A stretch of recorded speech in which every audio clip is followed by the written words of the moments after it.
Welcome to Philanthropy in Action, where we engage philanthropists, activists, students, and the community in discussions on how we use our time, talent, and treasure to make the world a better place. I am Maxim Thorne, and I teach Philanthropy in Action at Yale. Today's guest is my good friend, Daniel Schwartz. Thanks for coming, Daniel. Thanks for inviting me. I'm honored. Daniel is the executive director of the Elie Wiesel Foundation. We also have Yale University students as part of our conversation, and I welcome them to the show. Please introduce yourself, starting with Jasmine. My name is Jasmine. I'm from Hong Kong, and I'm a senior economics major. My name is Marius, and I'm a sophomore, and I'm a political science major from Newark, Delaware. Hi, I'm Connor. I'm from Virginia, and I'm a junior majoring in history of science and medicine. Hi, I'm Sunny. I'm a student from originally Switzerland, Zurich, and I'm studying economics in my last year. Hi, my name is Ray Abraham. I'm a freshman from Flushing, Michigan. Hi, my name is Brian. I'm from Hong Kong. I study psychology and economics. Daniel, it's so exciting to have you, and I think for all of our students engaged in philanthropy, you bring so many different experiences as a philanthropist yourself, as a person who is advising many other philanthropists, as a person who advises organizations, engages in responding to a number of international issues. But you didn't start that way. You studied at Harvard, and you studied medieval philosophy. Medieval philosophy. How did you go from that to becoming so engaged in the work that you do? I asked a lot of questions, and I've never stopped. Tell me about these questions. What kind of questions were you asking? Why do we exist? Why is there injustice? And then I started thinking, well, what can we do to actually change the equation? And was there, what propelled it though? Was there a catalytic moment where you saw injustice that says, I need to respond? Yes, a couple of things. One, being a freshman, studying in college, the great questions of life, why do we exist? Is there God? Is fabulous until something happened and I was almost killed.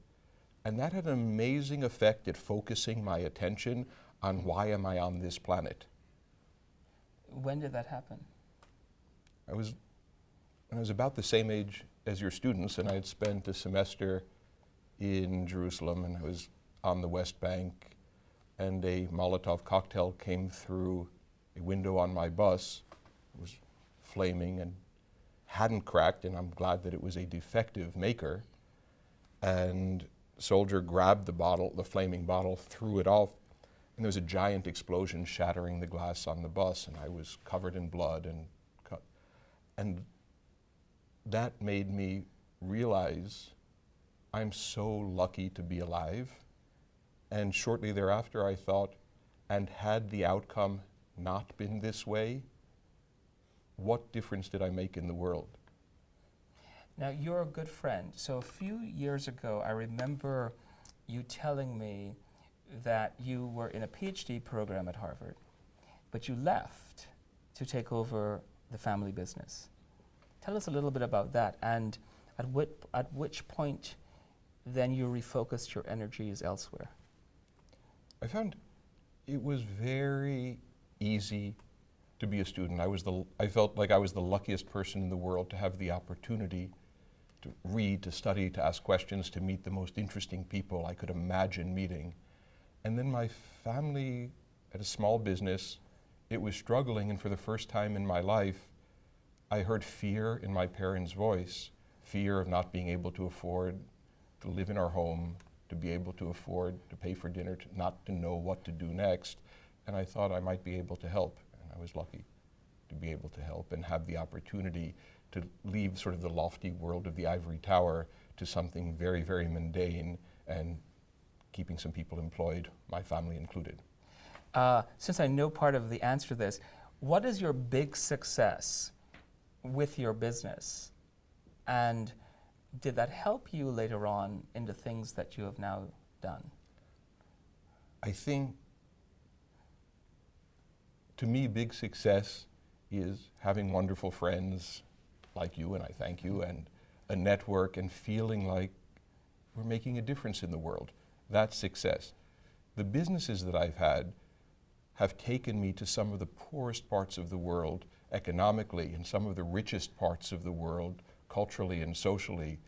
It was getting to make friends and meet people on the ground that gave me the opportunity to feel more a part of something larger than what I had anticipated as a child.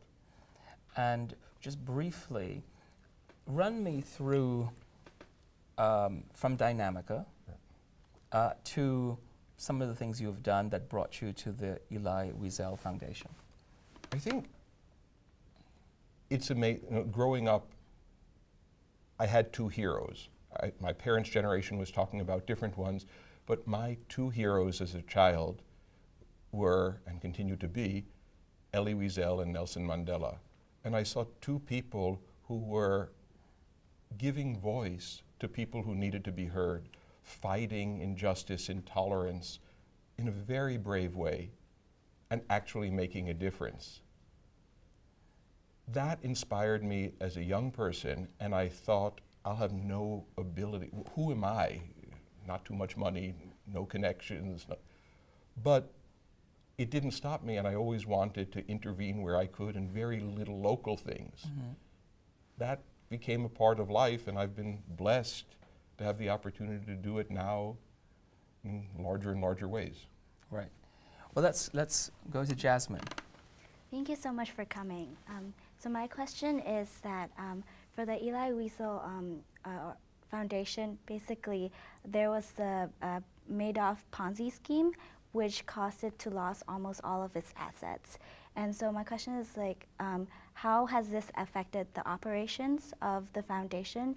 And also, one comment that Mr. Wiesel made was that banks can be bailed out, like automobile companies can be bailed out, but maybe foundations sometimes should be bailed out as well in certain circumstances like this. So I was wondering what you make of that statement, and also what do you think is the role of foundations in today's society and economy? Thank you. You've done your research, and I appreciate it. In terms of foundations needing to be bailed out, mm-hmm. or the role of foundations,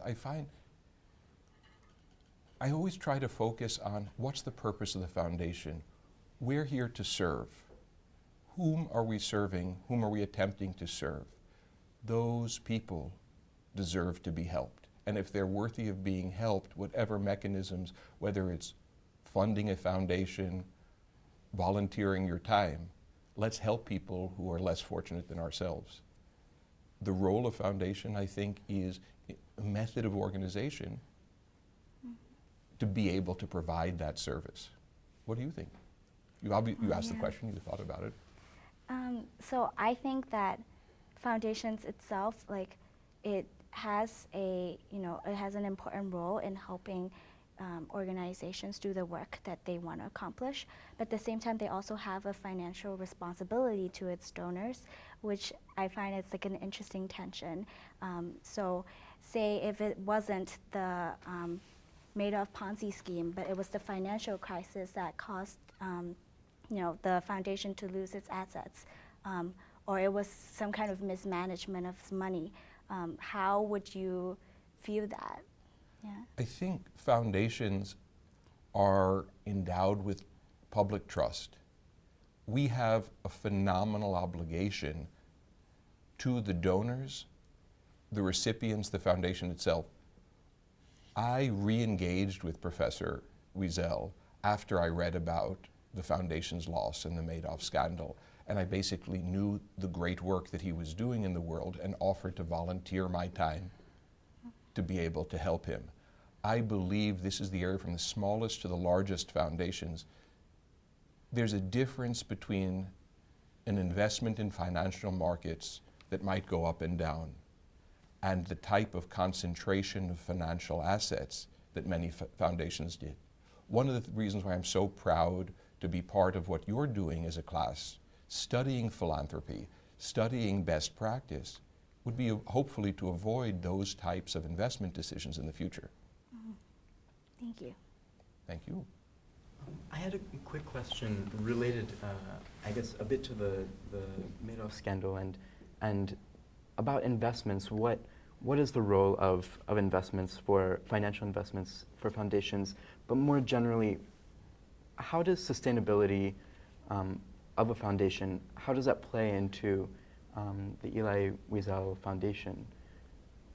I think specifically for the Wiesel Foundation or a variety of others, I almost feel like I'd like the need for foundations and NGOs to be wiped off the face of the earth. If there were equality, fairness, access to resources, health, there might be less need. So in terms of the role toward perpetuity, perpetuation, I think foundations and good-hearted people should exist and keep struggling until the problems, the wrongs we're trying to right, go away. And nothing gives me more pleasure than to see a foundation solve a problem, close its doors and move on to do other good work, or have the individuals move on to do other good work. What do you think? Right. I mean, the reason why I was asking was because a previous guest had told us that she has a time limit to her organization and that it is going to last for 20 years and that they'll close the doors after that and pass on the work of that organization, which is to promote schools in Guatemala to the local people and that kind of thing. And I guess I was just curious. I see a lot of foundations which are focused on sustainability for perpetuity, and I was trying to think through that. Right. So I'm actually really curious to hear what you think. But my feeling is it needs to be focused. A foundation should be focused on what we're trying to achieve. If it's eradication of smallpox and we're able to eliminate that disease and then close the doors, so be it. If it's righting social wrongs. But to me, there's a difference between private foundations, individual donors, groups of donors, and public charities. I think that an individual, after paying taxes and whatever is required, you should be able to spend the resources in a responsible way. But if it's your money, you can choose whether you'd like 20 years, 1 year, or try to set something up in perpetuity. That's your right. To me, I'd be less, my suggestion, or what I constantly question myself is, I don't care about the money, the foundation. Are we solving the problem? Do we have the right stakeholders at the table?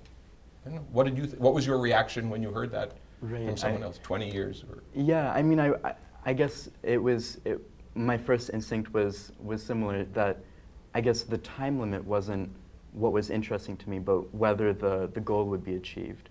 And I guess I was curious also if maybe the goal isn't achieved through the methods of the foundation or the charitable work. Maybe there's another method that should be approached. And I think you're right. I mean, to me, one of the questions is, if the model of a foundation is a donor or group of donors dispersing resources, right, that's a model. If the model of a foundation is doing good and achieving measurable outcomes, sometimes that's a different model. I'm much more a fan of trying to measure what we're trying to achieve to make sure we have an inclusive feedback loop so that it's not a question of a donor deciding what's best for this poor person or this person in need. I'd rather people tell me what they need or tell us what they need, and then we can team up to try to solve it and provide what they need.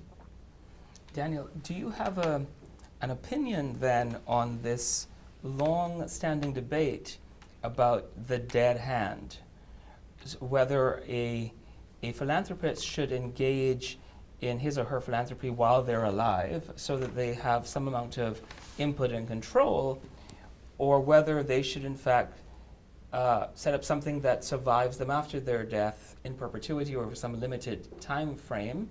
Bill Gates, of course, actually has a limited time frame to which the Bill and Melinda Gates Foundation will continue to exist, so as to prevent sort of a previous generation's thoughts on philanthropy affecting a future generation? I think it touches on, in my opinion, touches on two things, and I'd love to learn from the class. But basically, it's what's the most effective way to address a challenge? Perpetuity versus spend down immediately, to me seems arbitrary if you're not taking the problems into account. If there are issues of injustice, what will it take to solve the problem? It raises a broader issue of, is the foundation the exclusive vehicle to do that? What's the broader coalition? But to me, the questions of perpetuity, spend down, or not, I find less compelling than what are the most effective ways to address challenging issues. Right. Connor? So my question is relating to a debate that we frequently have in our class, which is the overlap between political advocacy and philanthropy. And I wanted to bring up something that is back from 2008. Your foundation awarded French President Nicolas Sarkozy with the foundation's Humanitarian Award. And the reasons for that were, quote, his commitment to renew and strengthen France's ties to the United States, his steadfast support of Israel, and his global humanitarian efforts. I was wondering if you could elaborate on how those first 2 points fit into the definition of philanthropy and the relationship between political support and philanthropic initiatives. I think that's a wonderful question, and I will reiterate, I joined the foundation after that time. Right. So I'm trying to understand. One of the things that's important is awards and recognition. Right? You were awarded with admission to a fine university. Many of you have told me about other awards and honors and the like. My feeling is an award has multiple purposes, one of which is to recognize great works that have been achieved. The second is to inspire people to action. If you look at the Wiesel Foundation response after giving this award, or specifically Elie Wiesel's responses to some of the actions of President Sarkozy, specifically vis-a-vis the Roma community, I think that even though an award was given to someone who's committed to humanitarian results, when he's acting in a way that the foundation didn't find consistent with its ethics and values, when he was acting in a way that made us question, Professor Wiesel was comfortable criticizing. So there was actually some debate about whether some of the actions happened after the award. So the award was given, and much more recently, there were some actions that didn't seem necessarily consistent with the values of the foundation and the board of the foundation. And even though President Sarkozy has been a friend and an ally of the foundation, a variety of humanitarian, pro-democracy, inclusive activities, when certain actions didn't seem consistent, Professor Wiesel intervened. What about even not just after the giving the president the award, the initial action of giving a head of state a humanitarian award for philanthropic efforts? It's an ongoing debate, and I'm glad that you raised the question. I actually want to turn around and ask your opinion, but I had this question when I see heads of state winning awards. I have the question when I see super affluent individuals receiving humanitarian awards, where sometimes it's interesting to me, is it for the work they're doing, they're about to do, or the financial contribution that someone's hoping to receive? And the Nobel Prizes, specifically, there are people who've been awarded prizes where it wasn't obvious to me why that prize was awarded. Pre, post, good deeds. So I think the Wiesel Foundation awards are tricky. What's your opinion? Well, I think that any kind of philanthropic initiative is going to be infused with the political values and kind of worldview that body has. I think it's an interesting question of, then the message that it sends to potential supporters of that initiative, and whether that's inclusive of, a wide sector of the population, and would, this award to the president encourage a lot of people to give to the foundation or not, I think is an interesting topic to discuss. Do you think it should or it shouldn't? I think it will motivate some people to give, and I think it won't for others. Do you have a distinction in your head between political action versus non-political action, and are they both covered by philanthropy? In much of the world where I have experience, it takes both. To try to support in what might be considered traditional philanthropy, ignoring the power and the politics can be very frustrating. Just focusing on the politics is also dangerous, and to me it's the balance. And I see that in the United States, on a national, state, regional level. I see it throughout the developing world. I see it basically wherever I go. It's very hard to find large, complicated issues that don't touch on politics. Sunny? Maybe playing off a little bit on Connor's question and some of the things that have been previously said, I sense that there are different approaches that, well, every foundation, your foundation as well, takes to harness change and particularly positive change and resolve issues. I guess just to sort of get a summary or a more inclusive view on it, what is your theory of change? Oh, one of the things in my experience so far that's been most effective, bridging leadership, being phenomenally inclusive to all stakeholders, and developing relationships of mutual trust and respect.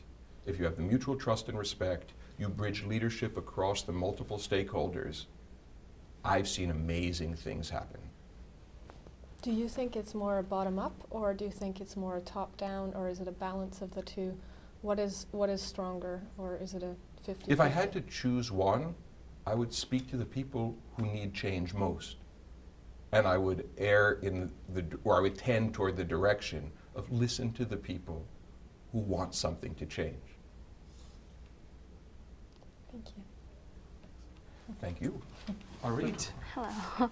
My question relates somewhat to Sunny's question, is how do you measure the success of an investment that you've made in an organization, how it ranges from art education to healthcare, and if it doesn't have concrete or immediate returns, how do you know that you've made an impact? I think that's a challenge with which I've been struggling my entire life, and I think I will continue to struggle. And I balance between statistics, regression analysis, quantitative metrics, and the pulling at heartstrings. How can I say no when someone pulls at my heartstring? When there's an immediate person and I'm looking at her in the face, and I know I might be able to help her, and in so doing, that might be able to help all of us. That is beyond statistics. It's the one-on-one. But without measuring the things where there can be a measurement, I think it's ignoring reality, and it leads to tremendous inefficiency. I find certain things better tend toward measurement.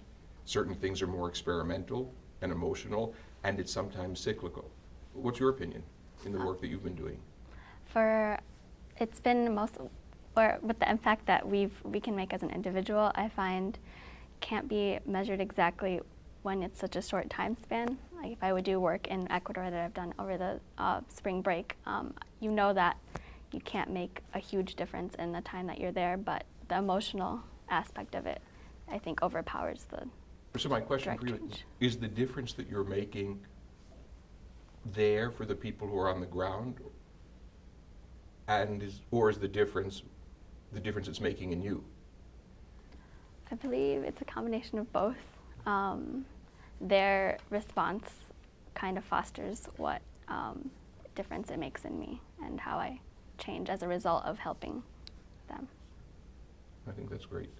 And what I found in some of the relationships I built when I was your age, those relationships continue. I'm still in touch with those people. So even what seems like a short time if they feel comfortable calling me and I feel comfortable being in touch with them, and now it's easier and easier to penetrate so much more of the world.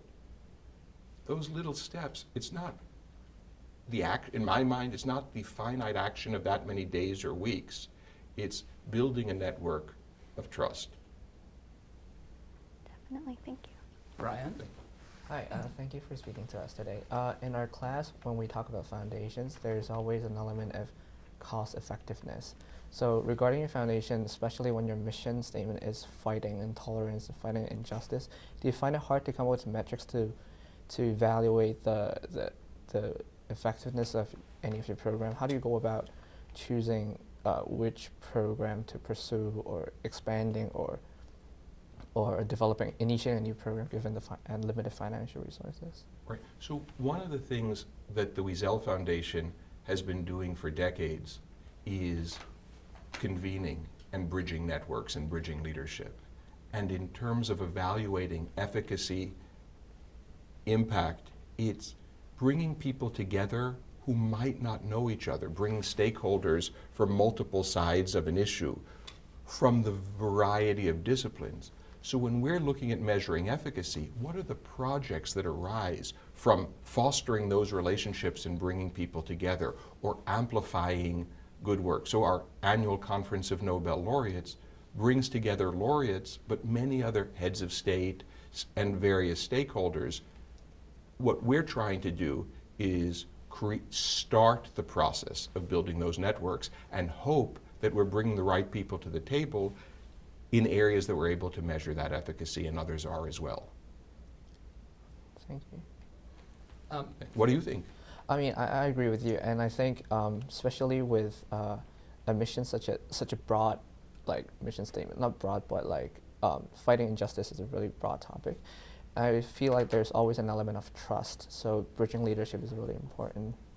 So, and one example is just exploring these ideas. One thing that we've been trying to do for decades is look at college students, people your age. What are the ethical issues that are important to you, and what can we do to amplify some of those questions and issues? I mean, your Yale University Press a couple of months ago published a book of the collected essays of college students around the country who are dealing and trying to tackle ethical issues. And it's one of the ways the foundation is trying to support the inquiry. right. And I hope it helps. And now with internet, there's even more that we could be doing. Daniel, do you weigh in on what you said a little while ago? Things that are experimental,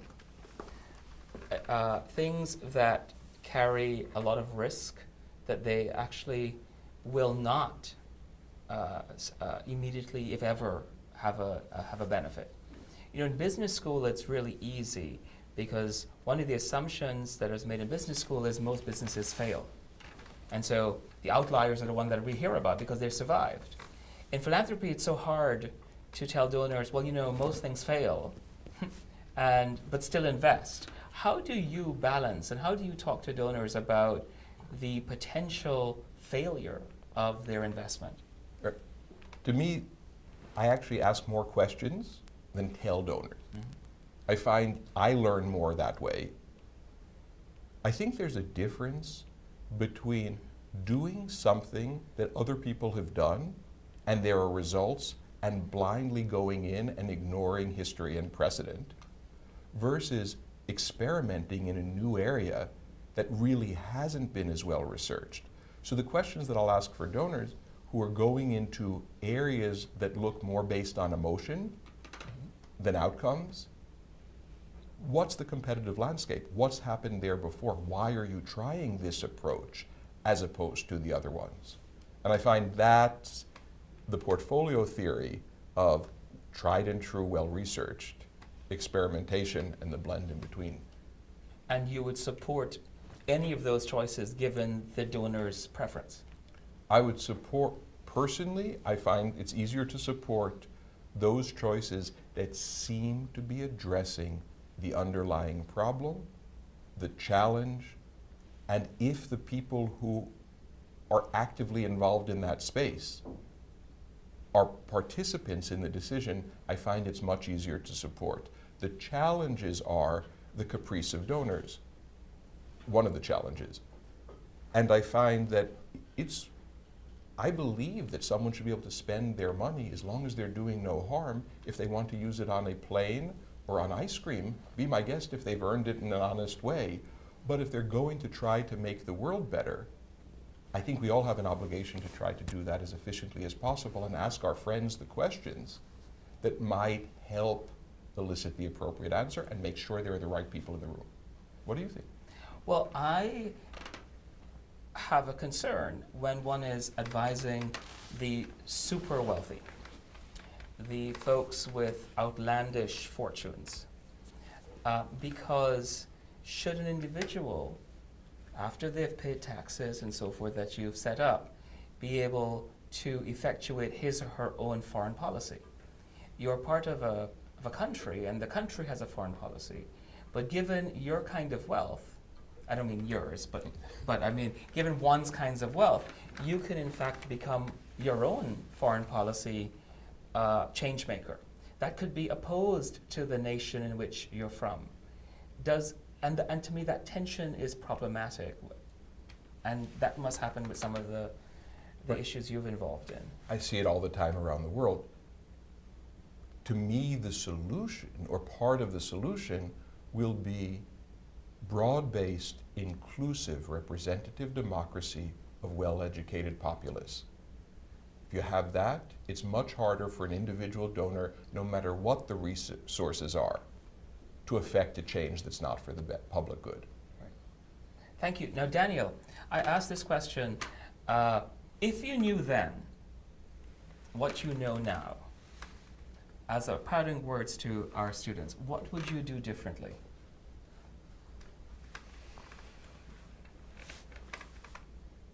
I think the things that I would do differently are to be much more appreciative of every minute of the day and how I spend time. And to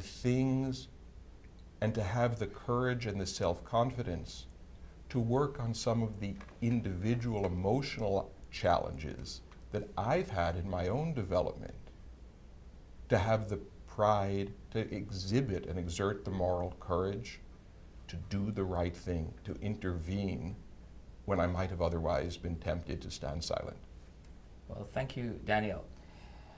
Daniel Schwartz, the Executive Director of the Elie Wiesel Foundation, himself a successful businessman, himself a successful philanthropist, and advisor to major donors around the world. Thank you for being here, Daniel. Thank you for inviting me. And thank you to our Yale students for their very, very thoughtful questions that enriched the conversation today. This has been Philanthropy in Action. As Daniel passionately stated, we all have a part to play in making the world a better place.